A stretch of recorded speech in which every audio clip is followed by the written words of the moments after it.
ಹಣತೆಗಳಿವು ಹಣತೆಗಳಿವು ಮಣ್ಣಿನ ಮಮತೆಗಳಿವು ಹಣತೆಗಳಿವು ಹಣತೆಗಳಿವು ಮಣ್ಣಿನ ಮಮತೆಗಳಿವು ಎದೆ ಎದೆಗಳಲ್ಲಿ ಭರವಸೆಯ ನೀಡಿ ಬಾಂಧವ್ಯ ಬೆಸೆವ ಜ್ಯೋತಿಗಳು. ರಜತ ಸಂಭ್ರಮದ ಈ ಸಂಜೆಯ ಸುಂದರ ಸಂಜೆಯ ಕಾರ್ಯಕ್ರಮಕ್ಕೆ ತಮ್ಮೆಲ್ಲರನ್ನು ಹೃತ್ಪೂರ್ವಕವಾಗಿ ಸ್ವಾಗತಿಸುತ್ತಾ, ಮೊದಲಿಗೆ ನಮ್ಮ ಸಂಘ ನಡೆದು ಬಂದ ದಾರಿ, ಇದು 25 ವರ್ಷಗಳ ಒಂದು ಕನಸು. ಅದು ನಡೆದು ಬಂದ ದಾರಿಯ ಒಂದು ಸಂಕ್ಷಿಪ್ತ ಪರಿಚಯವನ್ನು ಪರಶುರಾಮ ಸೃಷ್ಟಿ ಅಂತ ತಮಗೆಲ್ಲ ಗೊತ್ತಿದೆ. ಅದರ ಬೆಂಬಲವಾಗಿ ಡ್ಯೂಟಿ ಕಾದಾಡೋರು ಈಗ ಮುಖ್ಯ ಅತಿಥಿಗಳಾಗಿ ನಮ್ಮ ಮುಂದೆ ಶ್ರೀ ಡಿ ವಿ ಸದಾನಂದ ಗೌಡರು, ಮಾಜಿ ಮುಖ್ಯಮಂತ್ರಿಗಳು ಕರ್ನಾಟಕ ಸರ್ಕಾರ. ಇವರು ನಮ್ಮ ದಶಮಾನೋತ್ಸವ ಕಾರ್ಯಕ್ರಮದಲ್ಲಿ ಕೂಡ ಮುಖ್ಯ ಅತಿಥಿಗಳಾಗಿ ಭಾಗವಹಿಸಿದರು. ಪೂರ್ವಕವಾಗಿ ನಾನು ಸ್ವಾಗತಿಸ್ತೇನೆ. ಉದ್ಘಾಟನೆ ನಂತರ ಸ್ಮರಣ ಸಂಚಿಕೆ ಬಿಡುಗಡೆ ಮಾಡಲಿಕ್ಕಿದ್ದೇವೆ. ಅದನ್ನು ನಮ್ಮ ಜಸ್ಟಿಸ್ ನಿವೃತ್ತ ನ್ಯಾಯಮೂರ್ತಿ ಶ್ರೀ ಎನ್ ಸಂತೋಷ್ ಹೆಗ್ಡೆ, ಕನ್ನಡ ಸಂಘದ ಕರಾವಳಿ ವೇದಿಕೆ ಹಾಗೂ ನಮ್ಮೆಲ್ಲರ ಪರವಾಗಿ ಹೃತ್ಪೂರ್ವಕವಾಗಿ ಸ್ವಾಗತಿಸ್ತವು. ಅವರು ಬೆಳಿಗ್ಗೆನೇ ಇಲ್ಲಿಗೆ ಭೇಟಿ ಕೊಟ್ಟು ನಮ್ಮನ್ನು ಆಶೀರ್ವಾದ ಮಾಡಿ ಹೋಗಿದ್ದಾರೆ. ಸನ್ಮಾನ್ಯ ಶ್ರೀ ಗುರುವಾಯಿ ಗಂಟಿಗಳೇ, ಶಾಸಕರು ಬೈಲೂರು, ಅವರು ನಮ್ಮ ಜೊತೆ ಇದ್ದಾರೆ. ಹೃತ್ಪೂರ್ವಕವಾಗಿ ಅವರನ್ನು ಹೃತ್ಪೂರ್ವಕವಾಗಿ ಸ್ವಾಗತಿಸುತ್ತೇನೆ. 25ನೇ ವರ್ಷದ ರಜತ ಸಂಭ್ರಮದಲ್ಲಿ ಮುಖ್ಯವಾಗಿ ಡಾಕ್ಟರ್ ಎಂ ವೀರಪ್ಪ ಮೊಯ್ಲಿ ಅವರನ್ನು ನಾವು ಆಹ್ವಾನಿಸಿದ್ದೇವೆ ಕರಾವಳಿ ಸಿರಿ ಪ್ರಶಸ್ತಿ ಸ್ವೀಕರಿಸಲು. ಇನ್ನೊಬ್ಬರು ಕರಾವಳಿ ಸಿರಿ ಪ್ರಶಸ್ತಿ ಬಾಗಿದರು ಶ್ರೀ ಬಿ ಎಂ ಪಾಡು, ಮಾಜಿ ವಿಧಾನ ಪರಿಷತ್ ಸದಸ್ಯರು, ಅಧ್ಯಕ್ಷರು, ಪ್ಯಾರಿಸ್ ವೆಲ್ಫೇರ್ ಅಸೋಸಿಯೇಷನ್ ಬೆಂಗಳೂರು. ಇವರನ್ನು ನಮ್ಮ ಕರೆಗೆ ಹೋಗ್ಬಿಟ್ಟು ಅವರು ಪ್ರೀತಿಯಿಂದ ನಮ್ಮ ಈ ಪ್ರಶಸ್ತಿಯನ್ನು ಸ್ವೀಕರಿಸಲು ಒಪ್ಪಿಕೊಂಡಿದ್ದಾರೆ. ಅವರು ಇಂದು ನಮ್ಮೊಂದಿಗಿದ್ದಾರೆ. ಅವರನ್ನು ಹೃತ್ಪೂರ್ವಕವಾಗಿ ಸ್ವಾಗತ.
ನಿಮ್ಮೆಲ್ಲರ ಮನೆಗಳಿಗೆ 25 ವರ್ಷಗಳ ಸುದೀರ್ಘವಾದಂಥ ಪಯಣದಲ್ಲಿ ಕನ್ನಡ ಕರಾವಳಿ ವೇದಿಕೆ ಏನೆಲ್ಲ ಕೆಲಸಗಳನ್ನು ಮಾಡಿದೆ, ಯಾವ್ಯಾವರಿಗೆ ಸಮರ್ಪಿಸಿದ ಸನ್ಮಾನ ಪತ್ರ.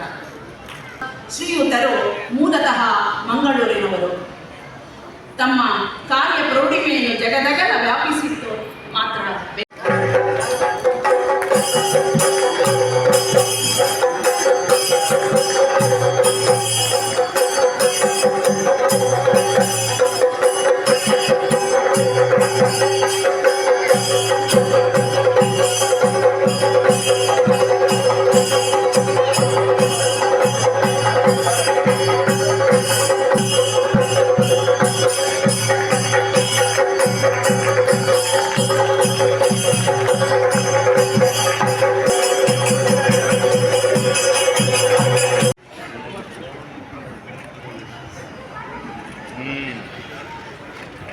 ಒಂದು ಒಳ್ಳೆಯ ಸುಯೋಗ ಅಂತ ನಾನು ಭಾವಿಸ್ತಾ ಇದ್ದೇನೆ. ಸನ್ಮಾನ್ಯ ನಾಗರಾಜ್ ಶೆಟ್ಟರು ಮತ್ತು ಅವರ ತಂಡಕ್ಕೆ ವಿಶೇಷವಾದಂಥ ಕೃತಜ್ಞತೆಯನ್ನು ಸಲ್ಲಿಸ್ತಾರೆ.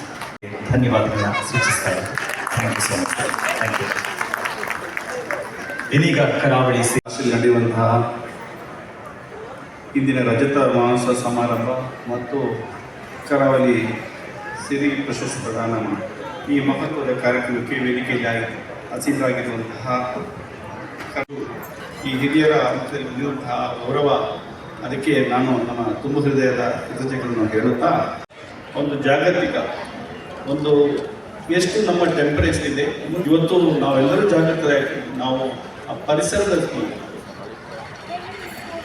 ಭಾರತ ದೇಶ second PUC 92% doctor Nagaraj Shetty ಈ ಪ್ರಶಸ್ತಿಯನ್ನು ಕೊಟ್ಟು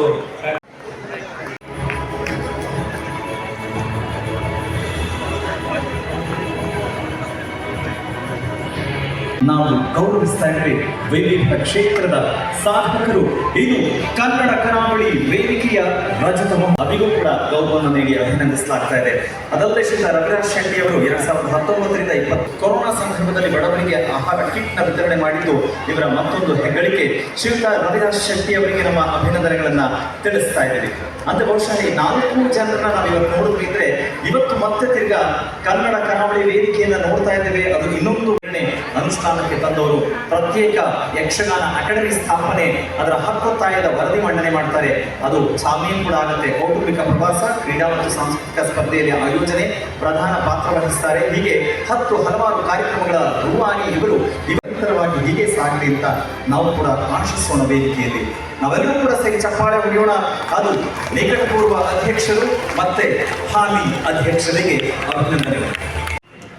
ಕಳೆದ 25 ವರ್ಷಗಳಿಂದ ಸಮಾಜದ ಸರ್ವರಿಗೂ ಕೂಡ ಸಾಂಸ್ಕೃತಿಕ, ಧಾರ್ಮಿಕ, ಸಾಮಾಜಿಕ ಸೇವೆ ಮಾಡಿ ಈ ಪ್ರದೇಶದ ಸರ್ವಜನರ ಪ್ರೀತಿಗೆ ಪಾತ್ರರಾಗಿರುವಂತಹ ಕನ್ನಡ ಕರಾವಳಿ ವೇದಿಕೆಯ ರಜತ ಮಹೋತ್ಸವದ ಈ ಒಂದು ಅರ್ಥಪೂರ್ಣ ಮತ್ತು ಸುಂದರ ಸಮಾರಂಭದ ಸಭಾ ವೇದಿಕೆಯಲ್ಲಿ ಉಪಸ್ಥಿತರಿದ್ದು ಈ ಒಂದು ಕಾರ್ಯಕ್ರಮದ ಗಣ್ಯ ಅತಿಥಿಗಳಾಗಿರುವಂತಹ ಹಾಗೂ ಸ್ಮಾರಕ ಸಂಚಿಕೆಯನ್ನು ಬಿಡುಗಡೆ ಮಾಡಿದಂತಹ ನಮಗೆ ಅತ್ಯಂತ ಗೌರವಿತರು, ನಮಗೆ ವೇದಿಕೆ ಮೇಲೆ ಉಪಸ್ಥಿತಂತಹ ಕನ್ನಡ ಕರಾವಳಿ ವೇದಿಕೆಯವರ ಆಶ್ರಯದಲ್ಲಿ ಒಂದು ರಜತ ಮಹೋತ್ಸವ ಆಯಿತು. ಭಾಳ ಜೋರಾಗಿ ನಡೆಯಿತು. ಮತ್ತು ನನಗೆ ಇವತ್ತು ಅವರ ಈ ಪ್ರಶಸ್ತಿ, ಕರಾವಳಿ ಸಿರಿ ಪ್ರಶಸ್ತಿಯನ್ನು ಪ್ರದಾನ ಮಾಡಿದರು. ಅದು ನಮಗೇನಾದರೂ ಕಿಂಚಿತ್ ಕೊಡುಗೆಯನ್ನು ನೋಡಿ ಕೊಟ್ಟಿದ್ದಾರೆ. ಭಾಳ ಸಂತೋಷ.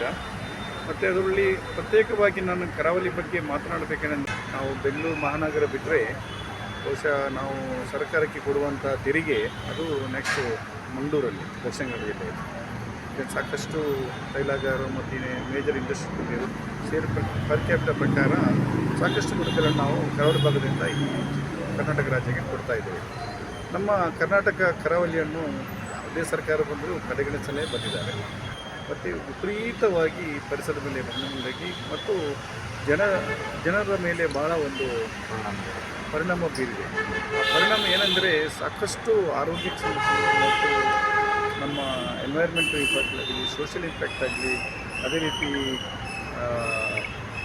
Ecological impact. ನಾವು 1500 ಮೀಟರ್ ಆಳದಲ್ಲಿ ಕೂಡ ನಡೆಯುವಂಥ ಕೆಲವು ಪ್ರಾಜೆಕ್ಟ್ ಕೂಡ ನಾವು ಮುಕ್ತ ಭೇಟಿ ನೀಡಿದ್ದೇವೆ.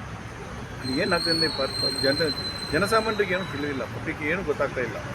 ಹೀಗಾಗಿ ಆ ಜಿಲ್ಲೆಯನ್ನು ಈಗ ನಾವು ಒಂದು ಕರಾವಳಿಗೆ ಕರ್ನಾಟಕ ಏನು ವೇದಿಕೆ ಇವತ್ತೊಂದು ಬಹಿರಂಗ ಇದು ಮಾಡಿದ್ದಾರೆ, ಆ ಸಭೆಯಲ್ಲಿ ನಾನು ಎಲ್ಲರೂ ಒಂದು ಸ್ವಲ್ಪ ಎಚ್ಚೆತ್ತುಕೊಂಡು ಪರಿಸರದ ಮೇಲೆ ನಾವು ಮುಂದೆ ಆಗುವಂಥ ಈ ಅನಾಹುತಗಳು, ಅಲ್ಲಿ ಅವರ ಮೇಲೆ ಆಗುವಂಥ ಪರಿಣಾಮಗಳನ್ನು ಸ್ವಲ್ಪ ನಾವು ವಿಮರ್ಶಿಸಿ ನ್ಯಾಯಮೂರ್ತಿಗಳಾದ ಸಂತೋಷ್ ಹೆಗಡೆ ಅವರು ಮತ್ತು ಸದಾನಂದ ಗೌಡರು ಮಾಜಿ ಜಿಲ್ಲೆ ಅವರು ಕೂಡ ಕೈಗೂಡಿಸಿ ಮುಂದುಗಡೆ ಒಂದು ಹೋರಾಟ ಮಾಡೋಣ.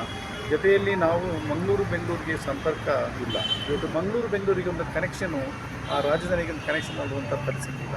ಇವತ್ತು ಒಂದು ರೈಲಿನಲ್ಲಿ ಹೋಗಬೇಕಾದ್ರೆ ಸುಮಾರು 12 ಗಂಟೆಗಳು ಕೂಡ, ಅದು ಅದರ ಜೊತೆಯಲ್ಲಿ ಒಂದು ರೈಲ್ವೆ ಕೂಡ ಮಾಡಿದರೆ ಎಷ್ಟೋ ಸುಧಾರಣೆ ಆಗ್ಬೋದು. ನಾವು ಮಂಗಳೂರಿಗೆ ಕೇವಲ 4-5 ತಾಸಲ್ಲಿ ರಾಜಧಾನಿ ಬಂದಿದೆ.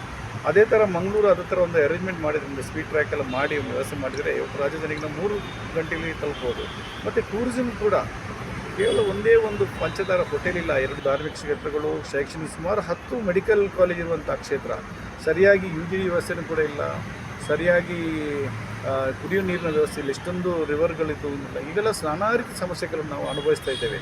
ಹಾಗಾಗಿ ನಾನು ಇವತ್ತು ಕರಾವಳಿ ಎಲ್ಲರಿಗೂ ಒಂದು ಈ ಇವತ್ತೊಂದು ಏನು ಪ್ರಶಸ್ತಿ ಪ್ರದಾನ ಮಾಡಿದ್ದಾರೆ ಅದು ಎಲ್ಲರಿಗೂ ಒಂದು ತಿಳುವಳಿಕೆ ಬರಲಿ, ಮುಂದೆ ಇದರ ಬಗ್ಗೆ ಎಲ್ಲರೂ ಒಂದು ಜಾಗೃತರಾಗಿ ಒಂದು ಹೋರಾಟ ನಡೆಸಬೇಕು.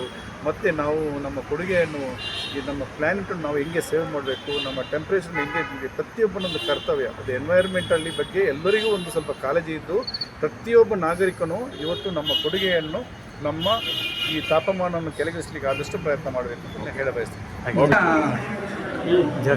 ಇಂದಿನ ನಮ್ಮ ರಜತ ಸಂಭ್ರಮದ ಕಾರ್ಯಕ್ರಮದಲ್ಲಿ ವಿಧಾನಸಭಾ ಸಭಾಧ್ಯಕ್ಷರು UT ಖಾದರ್ ಅವರು ಹಾಜರಾಗಿದ್ದಾರೆ. ಹಾಗೆ ನಮ್ಮ ಸನ್ಮಾನವನ್ನು ಸ್ವೀಕರಿಸಿದ BM ಫಾರೂಕ್ ಅವರಿಗೆ ನಾವು ಸನ್ಮಾನ ಪ್ರಶಸ್ತಿಯನ್ನು ನಾವು ಅವರು ನೀಡಿ ಗೌರವಿಸಿದ್ದೇವೆ. ಹಾಗೆ ಮಾಜಿ ಮುಖ್ಯಮಂತ್ರಿಗಳು ಸದಾನಂದ ಗೌಡರು, ಮಾಜಿ ಲೋಕಾಯುಕ್ತರು ಸಂತೋಷ್ ಹೆಗ್ಡೆ ಅವರು ಕೂಡ ಪಾಲ್ಗೊಂಡು ಈ ಸಮಾರಂಭವನ್ನು ಯಶಸ್ವಿಯಾಗಿ ನಡೆಸಿಕೊಟ್ಟಿದ್ದಾರೆ.